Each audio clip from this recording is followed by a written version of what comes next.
आज तुसी असां ने इलाके च आए हो, कैसे लोग पाए नहीं, कैसे माशाल्लाह इन्होंने सेटअप है, इसने मुतल्लिक थोड़ी कोई अपनी राय दो। मैं इस इलाके में आता रहता हूँ, ऐसा ना अपना इलाका है। ਤੇ ਇੱਕ ਰੂਹਾਨੀ ਸਿਲਸਿਲਾ ਹੈ ਔਰ ਇਹਨਾਂ ਨੇ ਆਣੇ ਦੀ ਵਜ੍ਹਾ ਤੋਂ ਬਰਕਤ ਵੀ ਬੜੀ ਹੋਣੀ ਹੈ। गला करसा खरिया साफ सच्चिया ते सुचिया माशाल्लाह जी अपने इलाके विच खलो के तुसा सोशल मीडिया च वेखा होसी और फिजिकली लाइफ ने विच वेखा होसी पीर नसीरुद्दीन शाह साहब ऑफ गौड़ला शरीफ वाले असल गला खरिया ते सच्चिया आज भी सोशल मीडिया च जिस टाइम वेखसो ना तो माशाल्लाह तुसा मज़ा भी आसी ते चस भी आसी और सही मैना ते अगर कुरान पाक नहीं और अगर इस्लाम नहीं तशरीह करने इन्ना तो माशाल्लाह मैं तो उन्होंने बहुत बड़ा फैन हाँ तो अज उन्होंने साहबजादे आए पे ने अपने इलाके ही विचो एक रेस्टोरेंट की ओपनिंग हुई है और इस जगह च अमार सदीक खान भी आ गए न तो इन्होंने भी दिलचस्प किस्म की गपशप लासा और माशाल्लाह जी पीर साहब उन्होंने भी लासा पूरी वीडियो वेखनी कमेंट में राय भी देनी और उसके बाद इस वीडियो को शेयर भी करना जी। अस्सलाम वालेकुम। वालेकुम सलाम रहमतुल्लाह। पीर साहब मजाज कैसे अल्लाह दा करम माशाल्लाह वाले साहब ने याद ते आनी होसी जज़ाक जी। बिल्कुल जाहिर है ये तो एक फितरी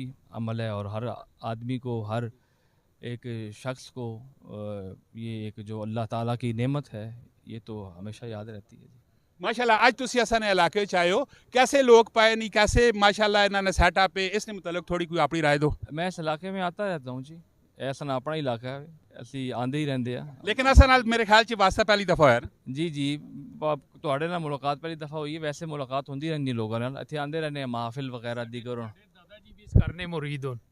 माशाल्लाह माशाल्लाह जी। तो आते रहते हैं यहाँ महफिल के हवाले से हमारा चक्कर लगता रहता है, यहाँ आते रहते हैं माशाल्लाह। और जड़ा आजकल खाने पीने ना ट्रेंड शेंड चला पाया, लोग दुमे बकरे शकरे खाने पैने, इस हवाले च लोगों की कोई ऐसा प्यारा जा कोई जुमला, कोई ऐसा मैसेज, कोई पैगाम? बस अच्छा है, बस जो भी खाओ हलाल खाओ, बस यह गल है बस। माशाल्लाह इस कोई शक नहीं, जदों भी खादा हलाल खादा, वधिया खादा, क्वालिटी वाला खादा, बेहतरीन खादा, मानाद ही खान और भी खलोते पे दो चार गल्लां खान और भी करना जी। अस्सलाम वालेकुम। ਵਾਲੇਕੁਮ ਸਲਾਮ।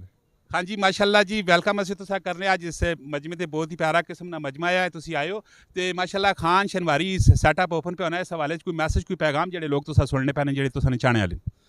ਸਭ ਤੋਂ ਪਹਿਲੇ ਤੇ ਪੀਰ ਸਾਹਿਬ ਦਾ ਸ਼ੁਕਰੀਆ ਕਿ ਉਹਨਾਂ ਟਾਈਮ ਕੱਢਿਆ ਔਰ ਇਹਨਾਂ ਨਾਲ ਇੱਕ ਰੂਹਾਨੀ ਸਿਲਸਿਲਾ ਵੇ ਔਰ ਯਕੀਨ ਮੰਨੋ ਮੇਰੇ ਦਾਦਾ ਅੱਬਾ ਦੀ ਵਫਾਤ ਵੀ ਦਰਬਾਰ ਤੇ ਹੀ ਹੋਈ ਹੈ ਤੇ ਅਸੀਂ ਉਹਨਾਂ ਕੋਲ ਜੋ ਸੁਣਿਆ ਹੈ ਅਸੀਂ ਇਹਨਾਂ ਉਸੇ ਤਰ੍ਹਾਂ ਪਾਇਆ ਹੈ ਤੇ ਇੱਕ ਰੂਹਾਨੀ ਸਿਲਸਿਲਾ ਹੈ ਔਰ ਇਹਨਾਂ ਨੇ ਆਣੇ ਦੀ ਵਜ੍ਹਾ ਤੋਂ ਬਰਕਤ ਵੀ ਬੜੀ ਹੋਣੀ ਹੈ। ਜਿਹੜਾ ਇਹਨਾਂ ਆਖਰੀ ਜੁਮਲਾ ਬੋਲਿਆ ਹੈ ਕਿ ਜੋ ਖਾਓ ਜੋ ਕਮਾਓ ਉਹ ਹਲਾਲ ਕਮਾਓ ਹਲਾਲ ਖਾਓ, ਮੇਰੇ ਖਿਆਲ ਨਾਲ ਇਸ ਹੀ ਇੱਕ ਫਲਸਫਾ ਵੇ ਤੇ ਅਸੀਂ ਇਸ ਫਲਸਫੇ ਨਾਲ ਜੁੜੇ ਪਏ ਹਾਂ ਤੇ ਇਸ ਫਲਸਫੇ ਨਾਲ ਜੁੜਨੇ ਦੀ ਵਜ੍ਹਾ ਤੋਂ ਹੀ ਬਰਕਤ ਹੋਸੀ ਤੇ ਇਨਸ਼ਾਅੱਲਾ ਤਾਲਾ ਇਹਨਾਂ ਕਾਮਯਾਬੀ होसी। माशाल्लाह जी बड़िया सोहनिया गल्लां बातां होईयां। लास्ट में एक गल करके असीं वीडियो क्लोज करने आ। जिंदगी पल भर ना मिला है, अगला पल किसी का कोई नहीं पता है कि अगला पल कौन वेखना पैना है, किसी का कोई कन्फर्म कोई भी नहीं है। जदों भी खादा हलाल खादा और जदों भी कमाया हलाल कमाया, किसी ने हक खासो ना, अगर तुसीं इत्थे चुआनी किसी ने हक खासो तो अगले जहान तुसा बहुत सारा भुगतना पैसी। माशाल्लाह जी इस रेस्टोरेंट की तुसा आना जरूर है और इसना टेस्ट लाजमी चेक करना। मिलने अगली वीडियो च अपना बहुत सारा ख्याल रखियो। फी अमान अल्लाह पाकिस्तान जिंदाबाद। जज़ाक अल्लाह।